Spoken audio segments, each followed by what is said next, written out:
सत साहिब सतगुरुदेव की जय।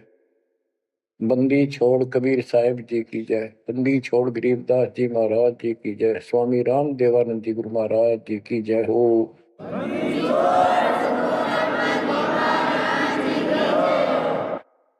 सर्व संतों की जय, सर्व भक्तों की जय, धर्मी पुरुषों की जय। श्री काशी धाम की जय, श्री सुडानी धाम की जय, श्री क्रोथा धाम की जय, श्री बरवाड़ा धाम की जय। सत साहिब परमपिता परमात्मा कबीर परमेश्वर जी की असीम श्रद्धा से बच्चों आपको अमर कथा सच्चा ज्ञान सुनने को मिल रहा है। आपकी किस्मत परमात्मा ने अलग लेखनी से लिखी है, अलग आपका अकाउंट है जिस पर काल का कोई अधिकार नहीं है। बच्चों, परमात्मा का एक एक शब्द अपने को सत्य मानना होता है। या तो भक्ति पर लगो मत, भोगो कष्ट। भक्ति पर लग के भी और भक्ति मार्ग में अविश्वास होता है तो वो प्राणी सफल नहीं होता। जैसे दास को पहले शुरुआत में परमात्मा की चाह खूब थी और ये सुना करते थे द्रौपदी का चीर मिट गया, नरसिंह दास भगत की कुंडली भगवान ने ली। तो इस तरह की बातें आत्मा मानती थी, भगवान कुछ भी कर सकता है, पर कोई कह देता था नहीं ऐसा नहीं हुआ करता है, तो वैसे भगवान की आस्था बनाने के लिए कह रखा है ऐसा नहीं हो सकता। तो मन ये भी मान लेता था कि ऐसा ना होगा, पर भगवान तो है। केवल इतना मानकर भक्ति कर रहे थे, दीक्षा भी ले ली थी और फिर परमात्मा ने ऐसा अजब गजब किया, वो सारी शंका मिटा दी। लोहे की जाड़ी को 1 फुट से ज्यादा बढ़ा दिया और दोनों को बढ़ा दिया, एक को भी। तो बच्चों, विश्वास बहुत जरूरी है। जैसे आपको उदाहरण दिया जाता है सत्संग के माध्यम से। एक गांव के बाहर 2 साधक साधना कर रहे थे। एक 40 साल से बैठा था, आयु 60 के आसपास हो चुकी थी। दूसरा 4 वर्ष से साधना करने लगा था, वो भी घर त्याग कर बाहर आश्रम बना रखा था। तो बच्चों, वैसे तो साधना दोनों की ही शास्त्र विरुद्ध थी। पिछले संस्कार से प्रेरणा इतनी प्रबल हो जाती है कि आत्मा भगवान की तरफ तड़प जाती है, उसको खोज के लिए निकल पड़ती है और जैसा कोई मार्गदर्शन मिलता है उसी अनुसार अपना सारा जीवन कुर्बान कर देती है। उससे उसका कुछ तप बन जाता है और कुछ सिद्धियां आनी शुरू हो जाती हैं। उससे उसका वह बोलबाला हो जाता है। फिर उसकी मृत्यु के बाद वह एक यादगार बना दी जाती है।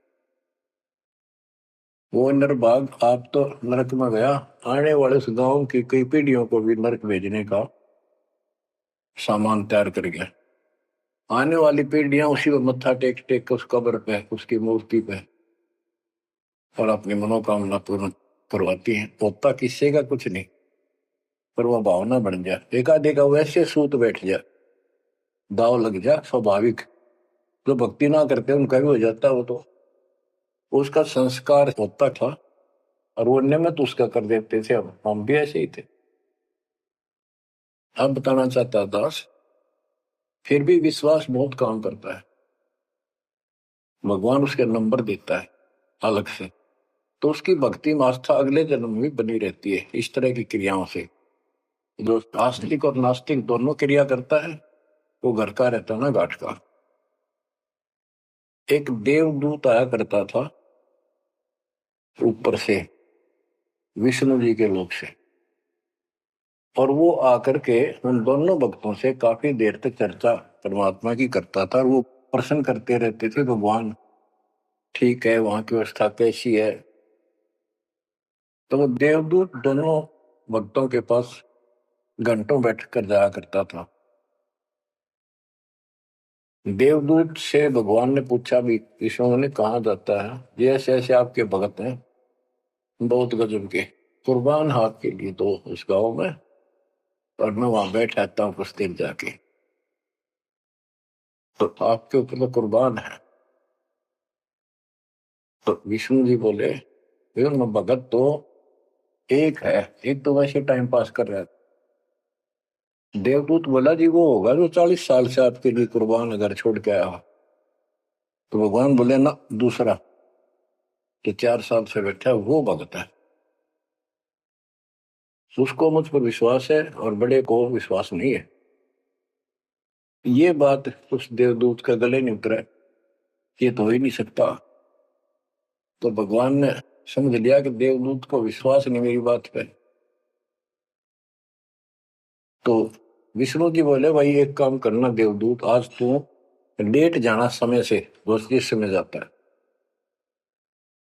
और फिर वो पूछेंगे कारण लेट होने का, उनको फिर ऐसे बताना कि आज भगवान ने समय दे रखा था कि दोपहर को सुई के नक्के में के सुराख में हाथी निकाल लेगा भगवान, और कहना कि मैं उसको देखने के लिए रुक गया, और भगवान ने हाथी उस सुई के नक्के में के निकाल दिया। वो इसी तरह किया, देवदूत पहले उसके पास गया, बड़े के पास, क्योंकि उसको भरम था। तो विष्णु जी ने कहा था फिर ये देखना वो कौन क्या प्रक्रिया करता है, तुझे स्वयं फैसला हो जाएगा भगत कौन है। देवदूत उस बड़े के पास गया, उसने भी ये जाते कारण पूछा कि क्या बात, देवता से लेट हो गए, आपकी बहुत इंतजार थी और आपके साथ बैठकर भगवान की चर्चा करते थे, अच्छा समय व्यतीत होता था, क्या बात होगी, क्या कारण हो गया लेट हो गया बस। देवदूत ने वही बताया कि आज दोपहर को भगवान ने एक लीला करनी थी, वो देख कर आया। तो भगत बोला क्या लीला की, कि कमाल कर दिया भाई, हद कर दी। भगवान ने एक हाथी को सुई के नक्के में निकाल दिया, इसको देख कर आया मैंने, इसको देखने के लिए रुका था। भगत बोला 40 साल वाला देवदूत देवता इसी झूठ बोल किसी का जत जा, ये कभी हो सकता है, सुई के नक्के में का हाथी निकल जा, क्यों झूठ बोल रहा है, देवता होकर ऐसी बात कर रहा था। तो उस देवदूत के होश उठ गए और उसके सारे अनुभव फेल हो गया।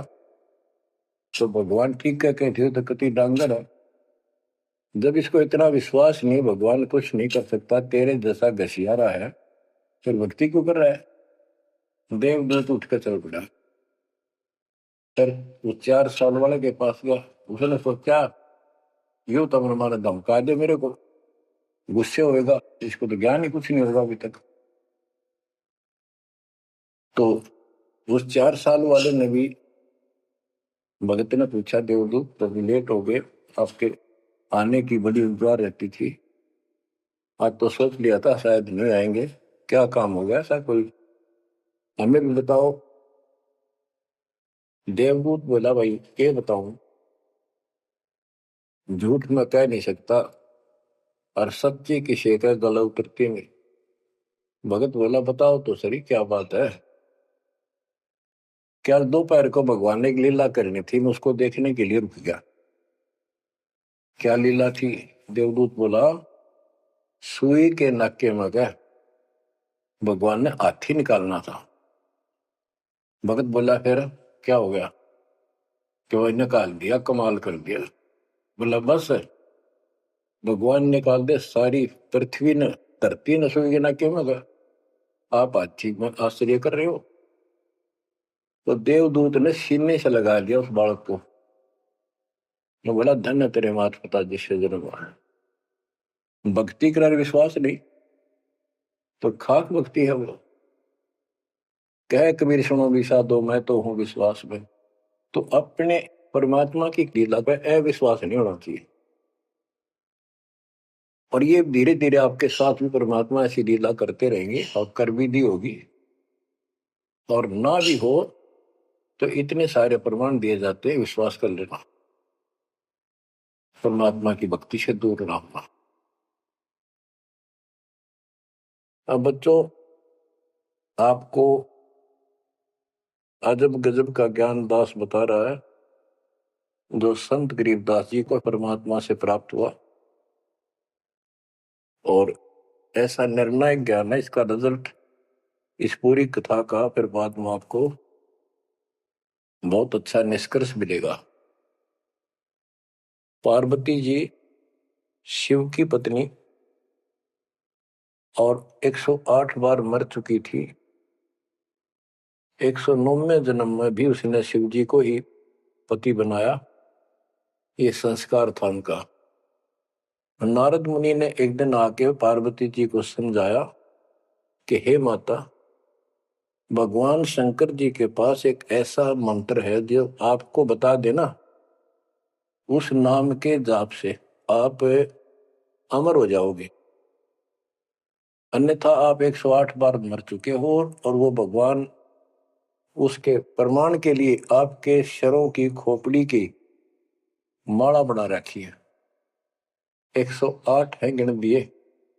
पार्वती जी बोली भाई नारद बिल्कुल सही है, 108 है।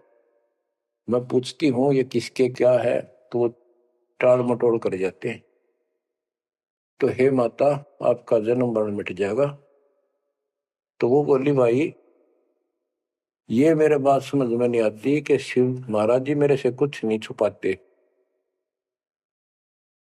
और इसने ये कैसे छुपा रखा मंत्र मेरे से बहुत प्यार करते हैं। और बताते हैं तेरी मृत्यु के बाद मैं बहुत रोता था। तो नारद जी ने कहा माता, अभी तक आप उनको पति मानती हो, जिस दिन परमात्मा रूप देखोगी और उनको एक गुरु रूप में नम्र भाव से प्रश्न करोगी, कति अति नम्र होकर, तब ये गुप्त मंत्र आपको बताएगा। ये मंत्र शिव जी ने किसी को नहीं दिया आज तक, क्योंकि ऐसा किसी का लक है नहीं, ऐसा भाव किसी का है नहीं। तो आपको वो भाव बनाना पड़ेगा जिससे वो आपको अमर मंत्र दे दे। नारद कह के चला गया। पार्वती को बेचैनी होगी माता जी को। शिव जी जब घर आए और दिनों तो वो दूसरे ढंग से बात करा करती, क्योंकि पत्नी बराबर का हकदार होती है, हिस्सेदार होती है। उस दिन चरणों में लेट गई, दंडोत प्रणाम किया और चरण पकड़ के रोने लगी और कहने लगी हे भगवान, मुझसे ऐसी कौन सी गलती बन गई कि आपने मेरे से वो अनमोल मंत्र छुपा रखा है।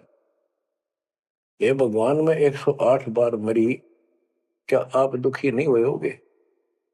मुझे वो नाम बता दे जिससे मेरा जन्म मरण मिट जाए। अब शिव जी उसके मुंह की तरफ देख रहा है, पार्वती की सारी आओ भाव को समझ रहा है। कहने लगा पार्वती, आज तेरे को कौन सा भगवान आत्मा मिल गया जिसने तेरी बुद्धि बदल दी?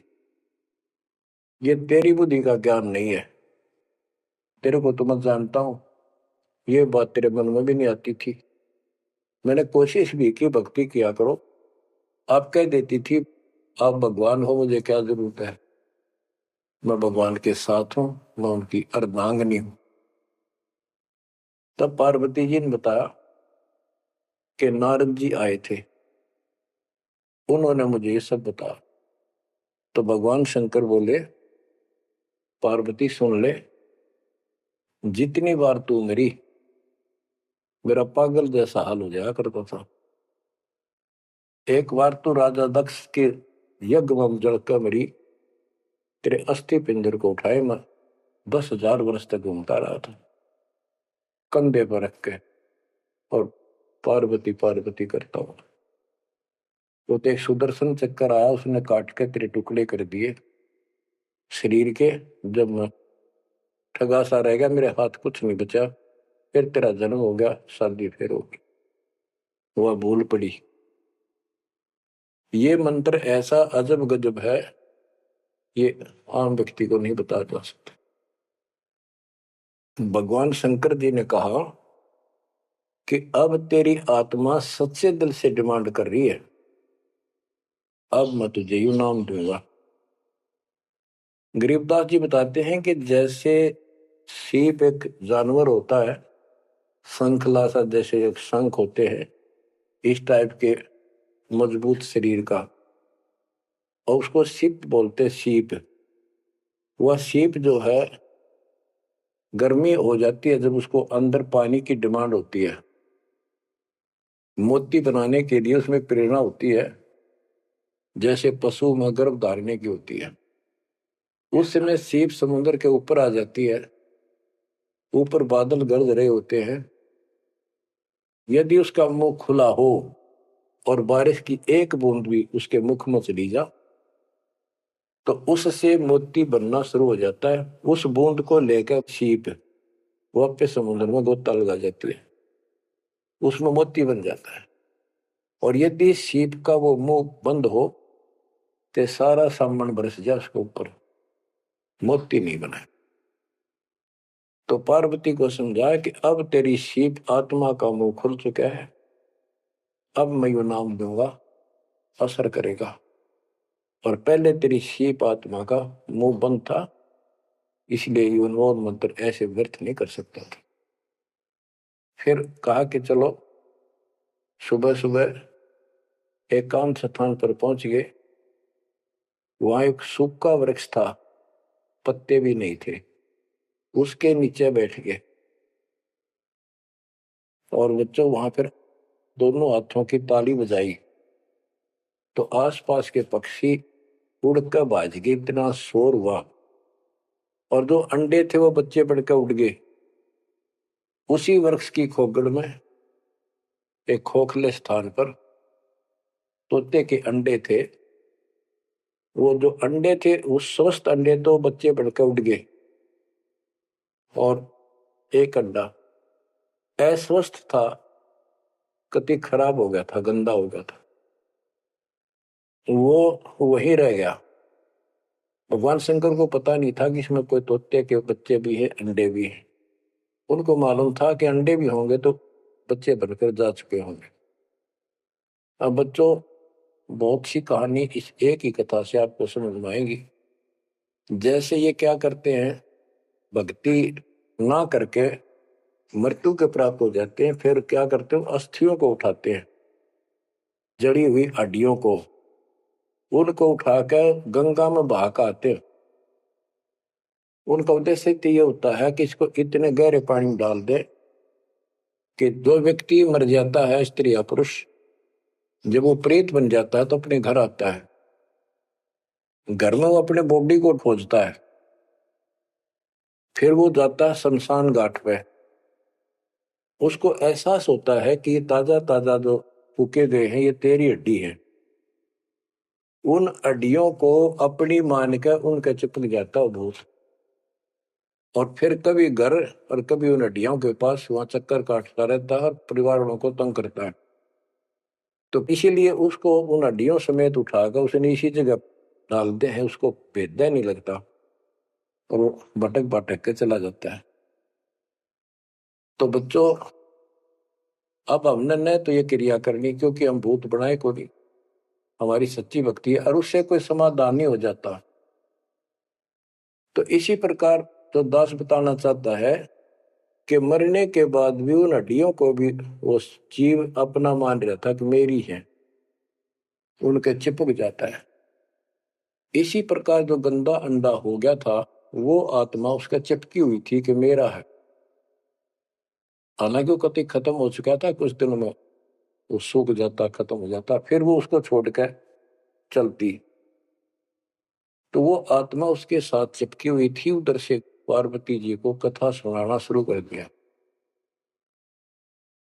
अमर कथा सुनाई, क्योंकि गरीबदास जी कहते हैं, कबीर साहब ने बताया, हम बैरागी ब्रह्मपद सन्यासी महादेव, सोहम मंत्र दिया शिव जी को, वो करे हमारी सेव। तो कबीर साहब ने इन सब को यो अमर ज्ञान सुनाया था, सतलोक वाला, सृष्टि रचना सब सुनाई।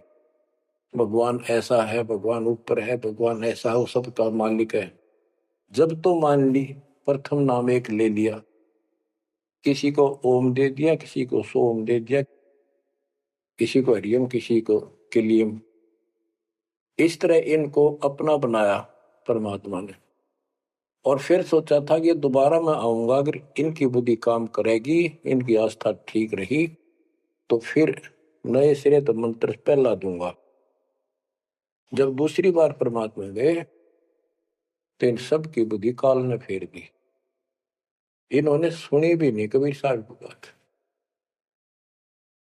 तो कबीर साहब वापस आ गए। अब वो ज्ञान शिव जी को था, पार्वती को बताया और मंत्र दिया उसको। और बच्चों, 5 नाम शिव जी को बताए थे, लेकिन शिव जी विशेषकर एक सोहम मंत्र ही जाप करता है। ये चक्कर ये है कि जो गुरु बताते हैं, हम उस पर ना रुक करके फिर मनमुखी जरूर करते हैं कोई कोई। और परमात्मा जी ने, कबीर साहब ने शिव जी को सब कमलों का भेद बताया था। ये योगी था, इससे तो एक कमल भी नहीं सुलझा था, एक भी, और अभी तक नहीं सुलझा है, लेकिन ज्ञान सारा बता दिया था।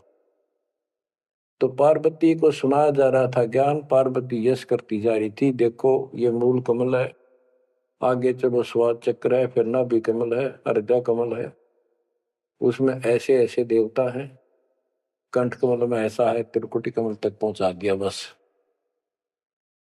पार्वती जी ध्यान मग्न होगी, उसको नींद आ गई, बोलना बंद कर दिया। उधर से वो पक्षी इस कथा को सुनने से वो अंडा स्वस्थ हो गया तोते का, और ओंकार्य बुलंद आ गया। शिवजी ने देखा, आवाज और तरह की आई, पार्वती तो सो रही है, लटके ले रही है बैठी बैठी, आवाज कहां से आई? उसने देखा पक्षी उस वृक्ष की खोगड़ में, वो थोथे स्थान में नजर पड़ा, पक्षी उड़ कर भाग लिया। शिवजी उसके पीछे चल पड़े कि इसने मेरा ज्ञान चुरा लिया। आकाश में उड़ गया, उड़ के पीछे हो लिया। ये तोते वाला जीव परमात्मा की अमर कथा सुनता है, उसमें भी शक्ति सिद्धि आ गई थी। और ये ज्ञान जो है पूरे पहुंचे हुए संत से सिद्धि युक्त और अधिकारी से सुनने से ज्यादा असर करता है। भगवान शिव 3 लोक के प्रधान है, इनमें आध्यात्मिक शक्ति है, वो साथ मिलकर उसकी आध्यात्मिक शक्ति के साथ वो वाणी परमात्मा अमर कथा उसके भी बॉडी में गई, उसमें सिद्धि आ गई। मोक्ष तो बहुत दूर की बातें हैं, ये तो लंबा चैप्टर है, लंबी कहानी है, लेकिन थोड़ा थोड़ा हिंट आपको देना पड़ता है, कहीं कभी कोई मिसगाइड ना करते। सिद्धियों कहते ये अष्ट सिद्धि 9 निधि के भरे पड़े हैं शिव जी, और इनके वचन से भी सिद्धि आ जाती है, किसी को ये कह दे तो। लेकिन उन सिद्धियां ने के चाटा, ये मोक्ष तो ना हुआ है।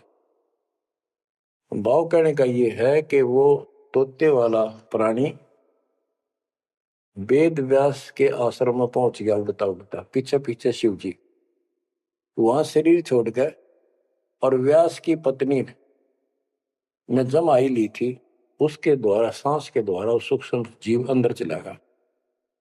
और जब गर्भ धारण का समय आया, तो उनके गर्भ में स्थान लिया, उस बच्चे के शरीर में प्रवेश हो गया, 12 वर्ष तक वहीं रहा। आगे कथा इसमें आगे आएगी, वो बताऊंगा। अब ये वाणी सुनाऊंगा जो आसानी से आपका समझ में आएगी।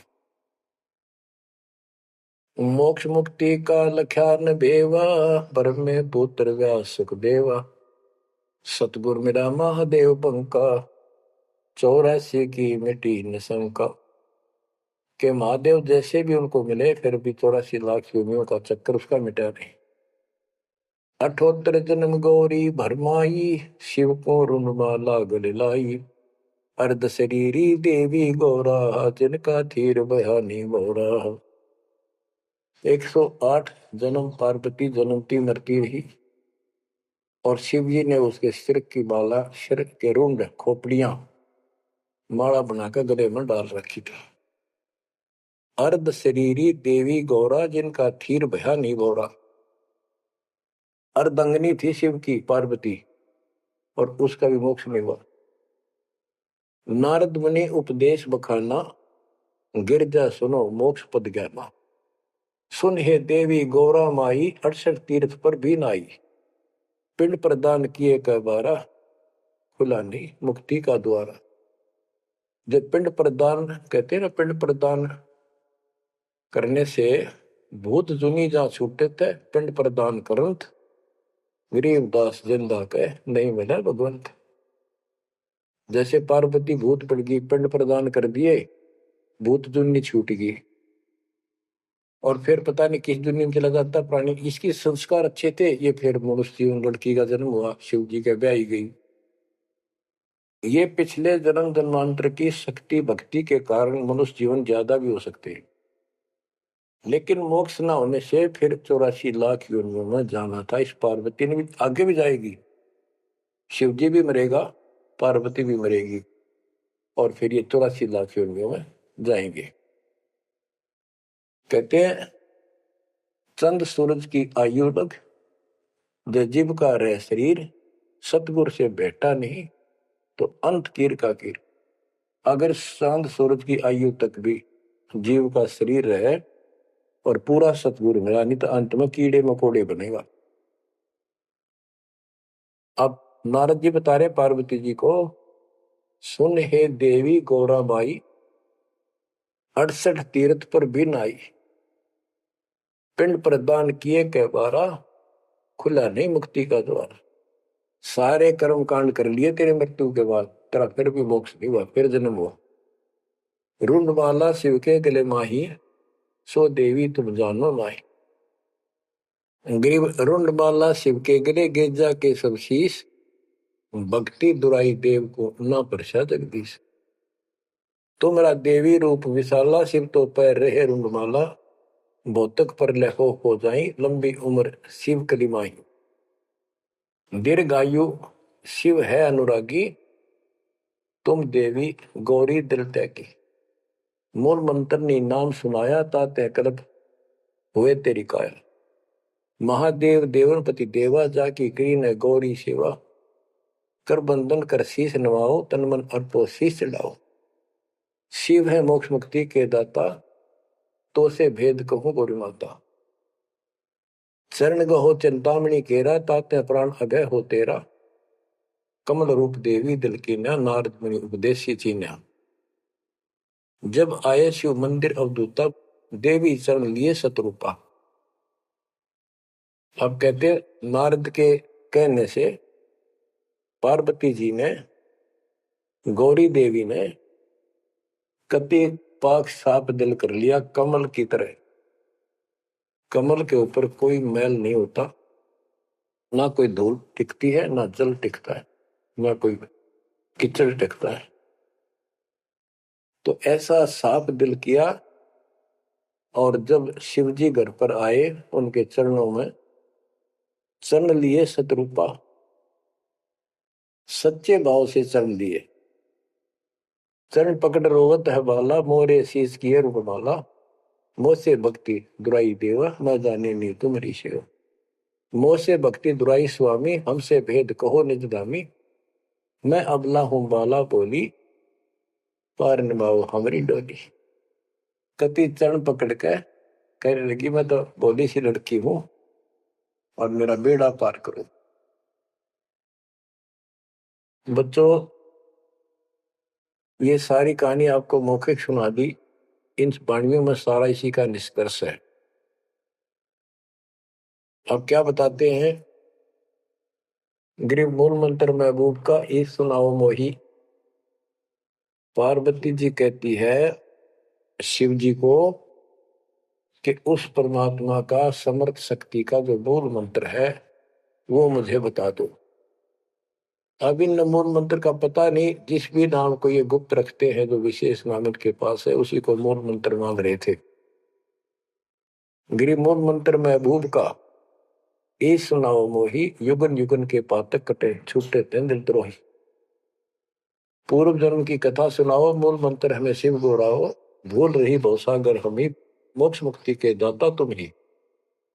शिव बोले सुन देवी बाता को उपदेशी मिला विदाता, ये तो ना ही ज्ञान तुम्हारा, हम सो भेद कहो परवार। कि आज जैसे तू बोल रही है कि तेरी बुद्धि की बात नहीं, तुझे कौन ऐसा भगवान आत्मा मिल गया जिसने तेरा मन फेर किया।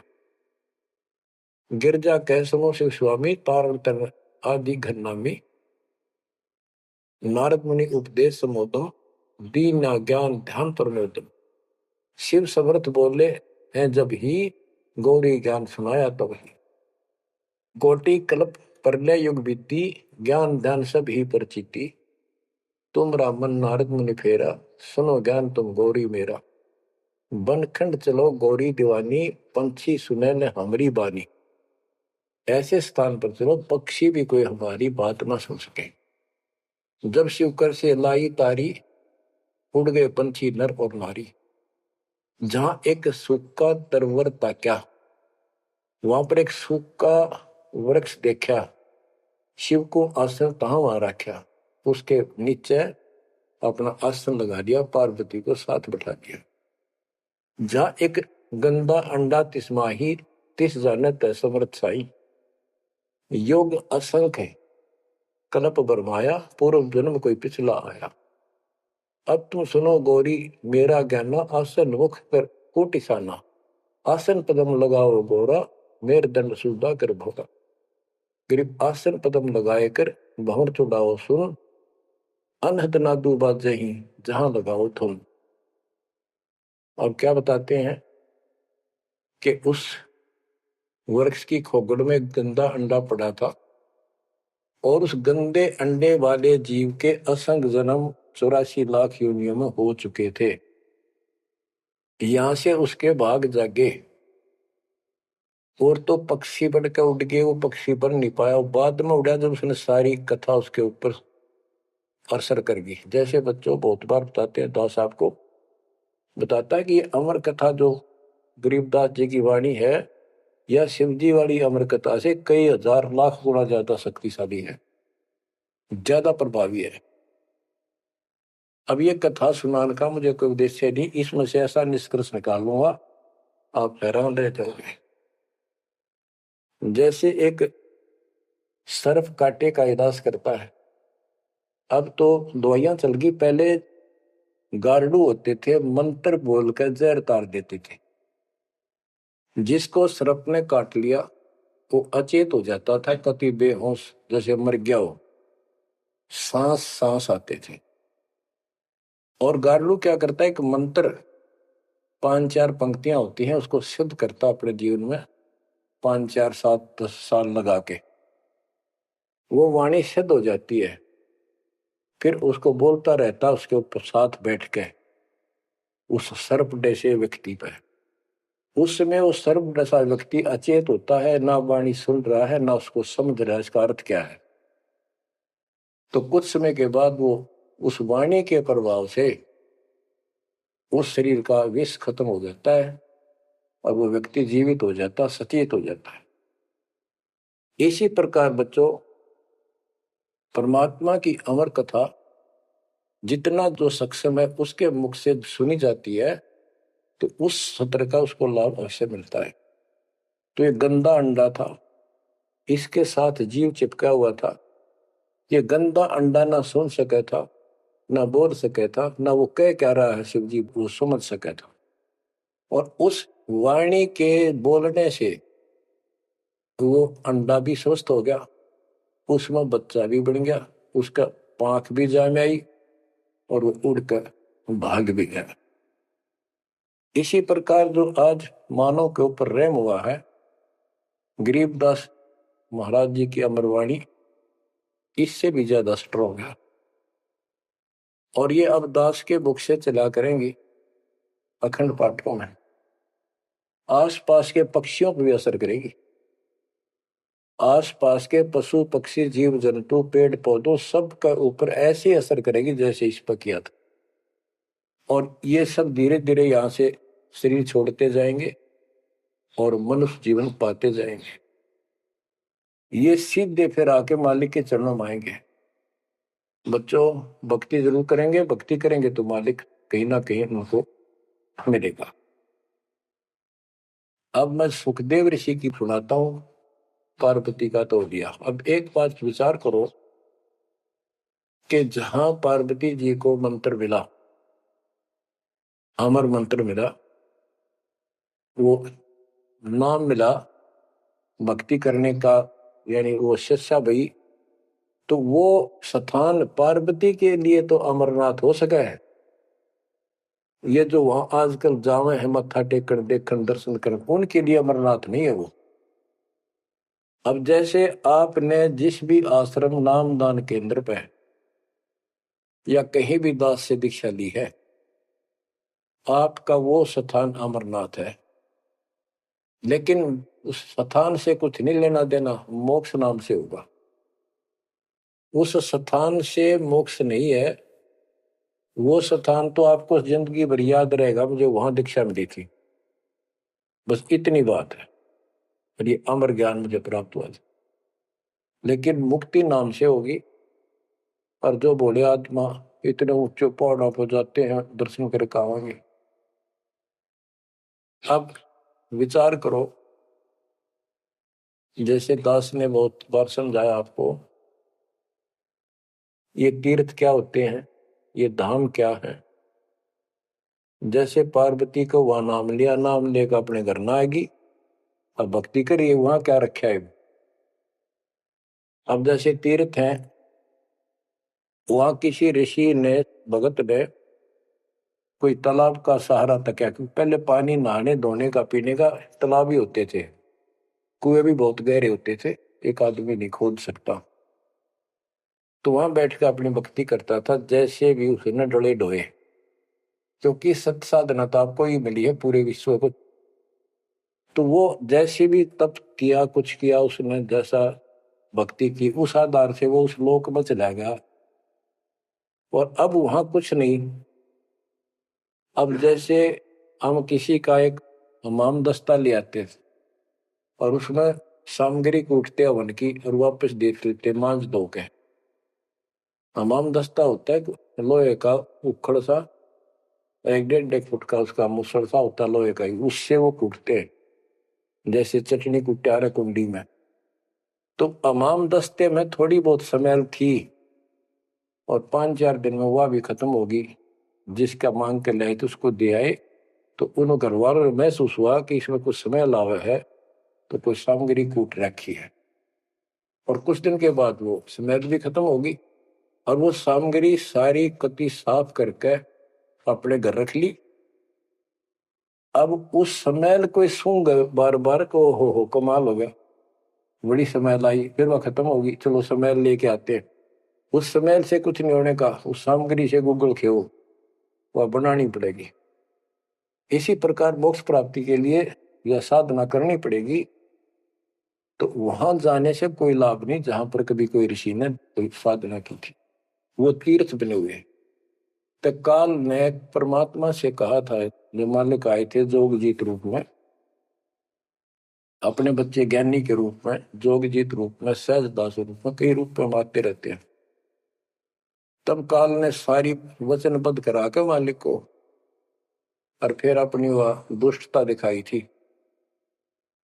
क्यों कहा था, वैसे जाओ जोग जीत संसारा, जीव न माने कहा तुम्हारा।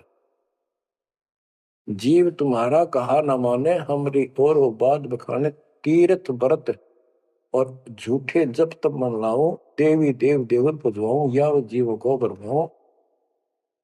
द्वादश पंथ करूं मैं साजा, नाम तुम्हारा ले करूं आवाजा, द्वादश पंथ जो नाम जो ले सो मेरे मुख में आन समोई, और अनेक पंथ चलाऊं या विद जीवों को वर्गाऊं।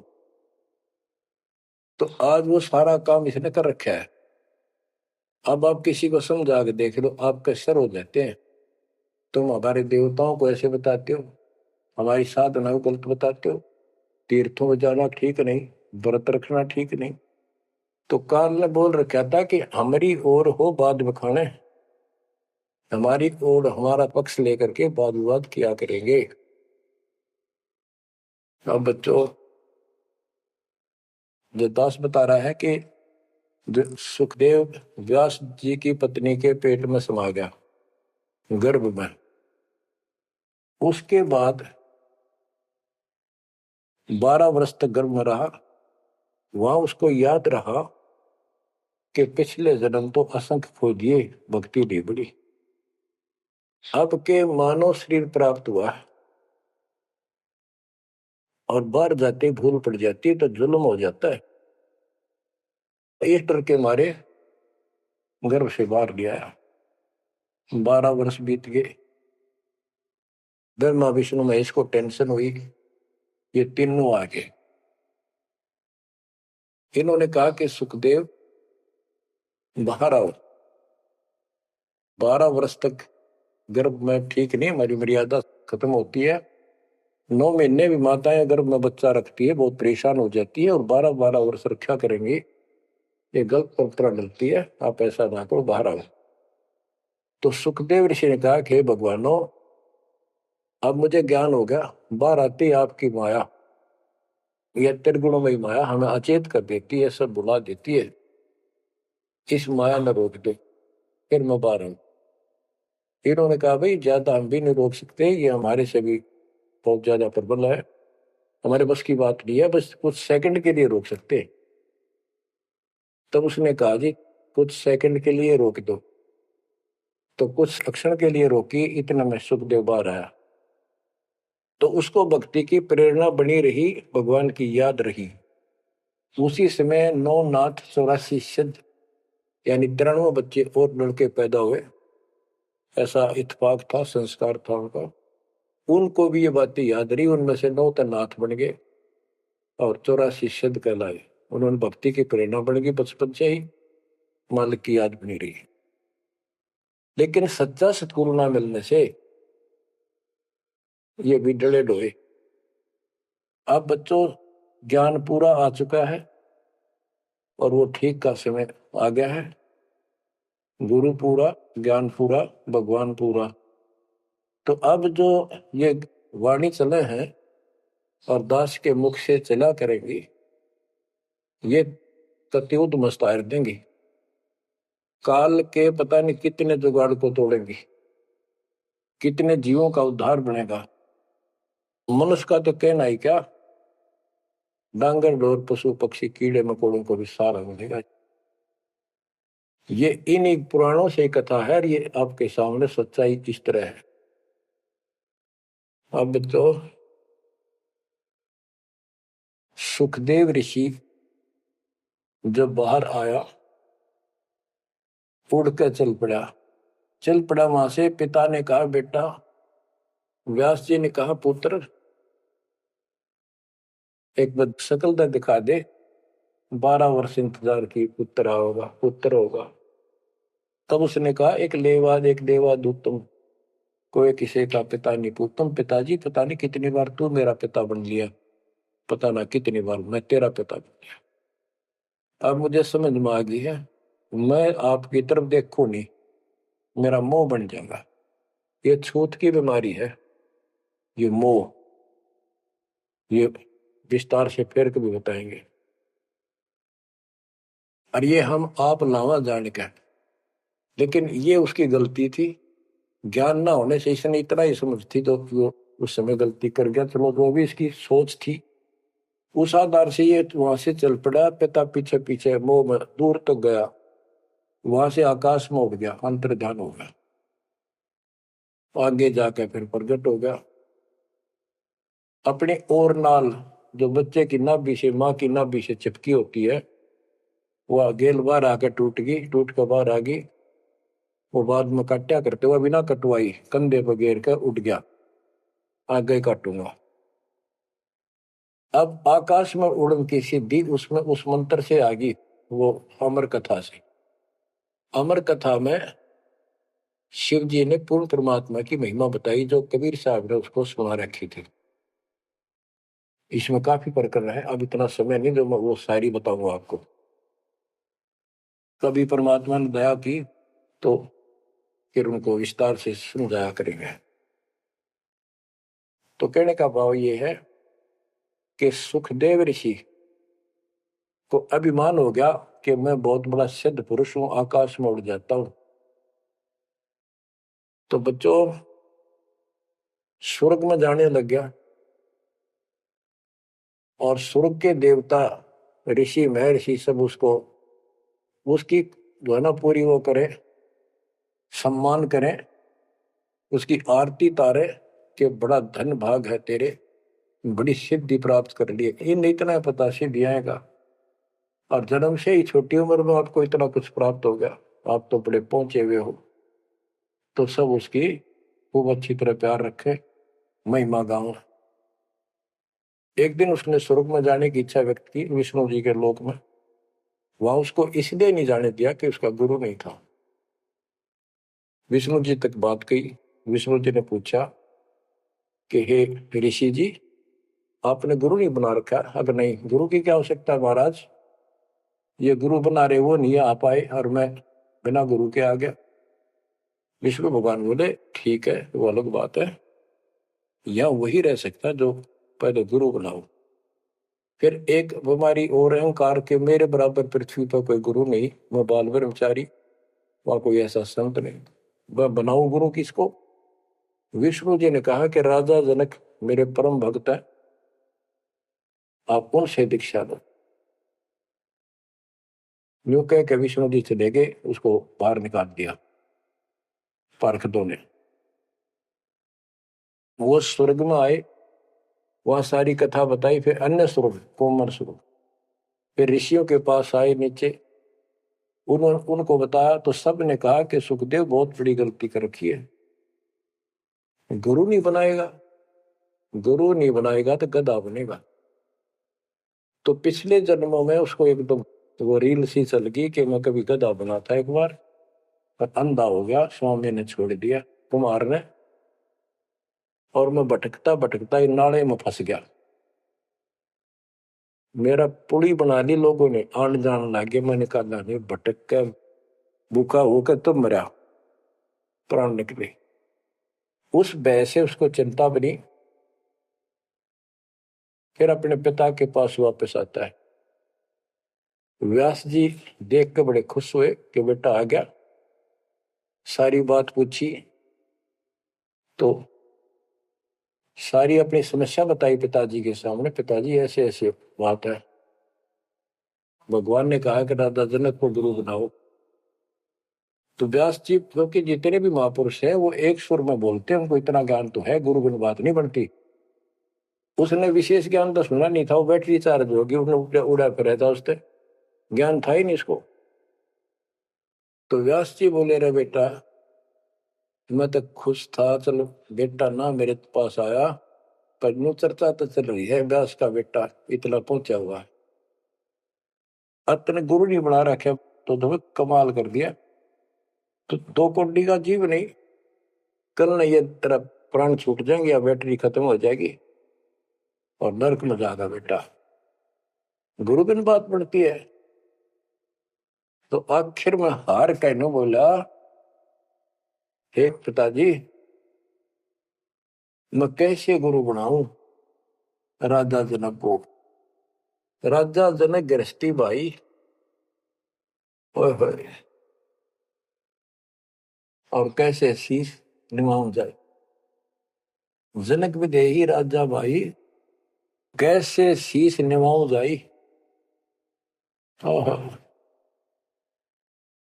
सुखदेव बोले ज्ञान विवेक का, हमने स्त्री का मुख नहीं देखा। तो उसके पिताजी बोले जो भगवान ने कह दिया, और तू अब भी अगरम बगरम कर रहा है, एक अन्य का जीव नहीं, तेने ज्ञान भी क्या आएगा? कहाँ जाएगा फिर तू? वहां तेरे को पढ़ने नहीं देंगे स्वर्ग के अंदर। जो मरता क्या नहीं करता, राजा जनक के द्वारे गया, वहां चरणों में मत्था टेका और अपने कल्याण का मार्ग पूछा। बच्चों, इससे बहुत सी जानकारी होगी आपको, अजब गजब ज्ञान होगा। क्योंकि अभी तक दास ने आपको केवल प्रमाण दिखाए, सारे ग्रंथ सुन जाए और एक नंबर का ज्ञान आपके हृदय में जमा दिया कि जो दास कह रहा है वो सारी सच्ची है।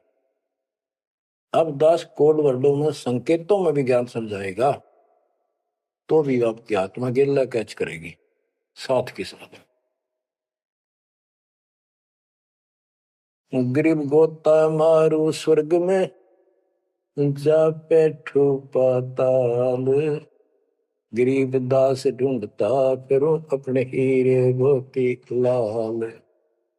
आप वो हीरे मोती लाल हो बच्चों, आप सामान्य आत्मा नहीं हो। जब परमात्मा आपको कैसे रंग रहा है, रंग में कैसे दूध अमृत पिला रहा है आपको घर बैठे, आपको नहीं पता इसका क्या प्रतिफल होगा।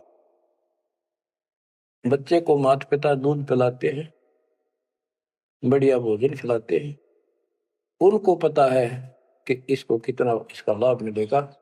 बच्चे को ज्ञान नहीं होता, वो धक्के तो पिलावे, खेलने लग रहा हो, माँ लाओगी बुला के, आजा भाई आजा बेटी, दूध पियावेगी। बस दूध पीता पीता भी इन्होंने सोचा बच्चा अब छोड़ दे, जल्दी ही डांक ठोकूं बाहर खेल का हूं। अब वह दूध पिया के फिर छोड़ देती, जा वे खेल है तू। तो बच्चों, ये अमृत दूध है आपकी आत्मा के लिए। अपना काम करो, संसारी काम करो, फिर तो दिन का जो होमवर्क क्लास वर्क है वो भी करो। तो ज्ञान का जो असर है ये व्यर्थ नहीं जाएगा, आपकी आत्मा को इतनी ताकत दे देगा जिसमें भक्ति बिल्कुल सुदृढ़ हो जाएगी, सुरक्षित रहने लग जाएगी। क्योंकि मन में दोष नहीं रहेगा, कोई गलती बनेगी नहीं, तो सब कुछ सुरक्षित रहेगा। आपके मोक्ष के लिए परमात्मा ने कसर नहीं छोड़ रखी, जो भी संभव व्यवस्था है वो सारी कर दी है।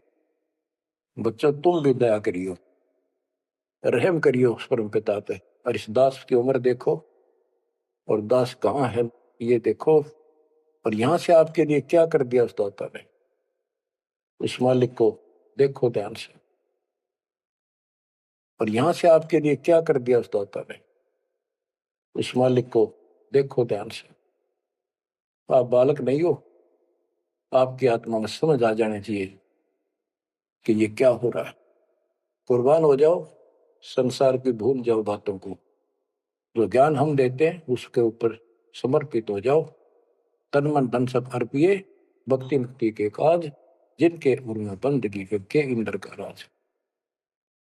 बच्चों, इंद्रिय कर्म न लग लगार, जो भजन करे निर्दुंदरे, गरीब दास जग कीर्ति होगी, जब लग सूरज चंद्रे, जब लग सूरज चंद्रे।